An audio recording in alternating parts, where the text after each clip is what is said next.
गण, हमारे सहपाठियों एवं सभी श्रोतागणों को मेरा प्रणाम। इस देश की बेटियों को कन्या कहा जाता है, उसी लक्ष्मी सरस्वती माँ दुर्गा कहा जाता है और नवरात्रि के दिनों में तो उसकी घर घर पूजा की जाती है। आज वे अपने अस्तित्व की लड़ाई लड़ रही है, अपने जीवन की भीख मांग रही है।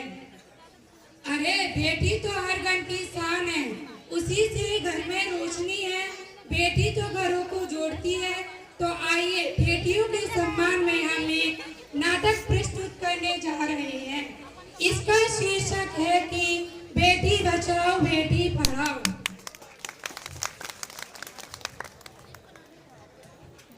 नाटक शुरू होगा जी। क्या मैडम? स्टार्टिंग। मीरा, ओ मीरा, तुमने मुन्ना को कहीं देखा है? पता नहीं सुबह सुबह कहाँ चला गया। उसने अभी खाना भी नहीं खाया है, ना दूध पिया है। उसे स्कूल की तैयारी तो करनी है। नहीं माँ, मैंने मुन्ना को नहीं देखा।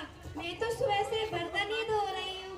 माँ, मुझे भी स्कूल जाना है। माँ, मुझे पढ़ना लिखना बहुत अच्छा लगता है।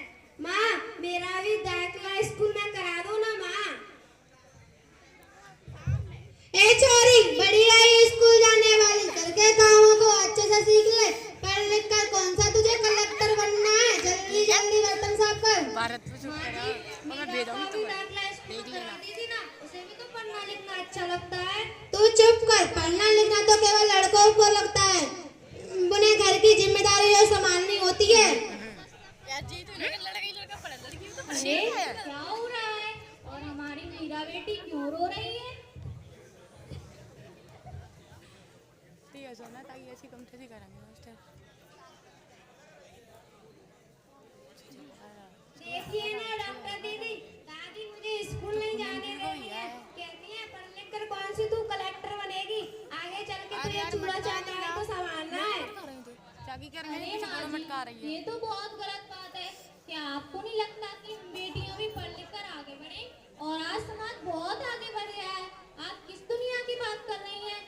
और हम कौन सी सदी में जी रहे हैं?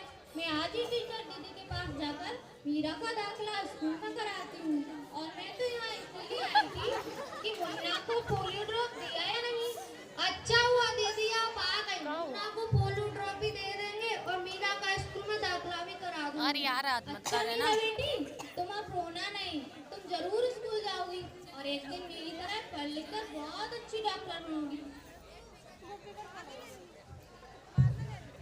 बहू जरा एक गिलास पानी लाना। लाई बाबूजी। चुप।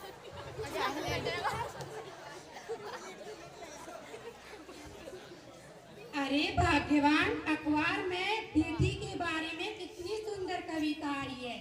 आओ मैं तुम्हें पढ़कर सुनाता हूँ। कहती बेटी पाँव पसार, मुझे चाहिए लाड़ दुलार। बेटी को अनदेखा क्यों करता है ये संसार। सोचो जरा हमारे बिना बसा सकोगे घर परिवार। गर्भ से लेकर एवं तक लटक रही हम पर। जब माँ ही जग में ना होगी तो तुम जन्म किससे पाओगे।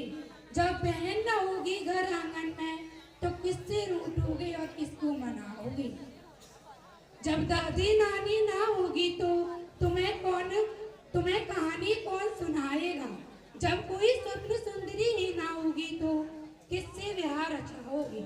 जब घर में बेटी ही ना होगी तो तुम किस पर लाड़ लुटाओगे। इस दुनिया में स्त्री ही ना होगी तो तुम उस दुनिया में कैसे रह पाओगे। जब तेरे घर में बहू ही ना होगी तो बस कैसे आगे बढ़ाओगे। नारी के बिन जग सुना है, तुम एक बात पर समझ पाओगे। हाँ तो भाग्यवान, कैसी लगी ये कविता? है ना मजेदार? काहे की मजेदार, मुझे नहीं लाई पसंद।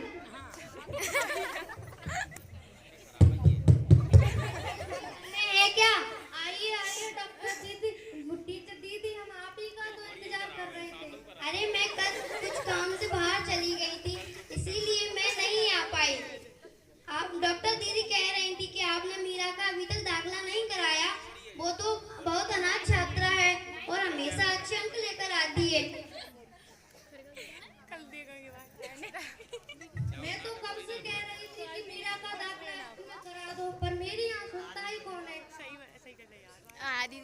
कहा करने थे।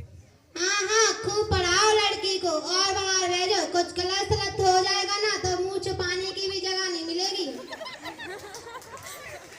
अरे माँ जी, आप ये कहाँ की बात कहाँ लेकर बैठ गई? मीरा को 10वीं तक की पढ़ाई तो कर ले दीजिए ना, आगे की पढ़ाई के बारे में बाद में सोचना। क्यों दादाजी, मैंने सही कहा ना? हाँ बेटा, सही कहा। मैं तो कब से कह रहा हूँ कि मीरा को भी स्कूल जाने दो। प्रणाम दादाजी, मैं चलती हूँ। खुश रहो बेटा।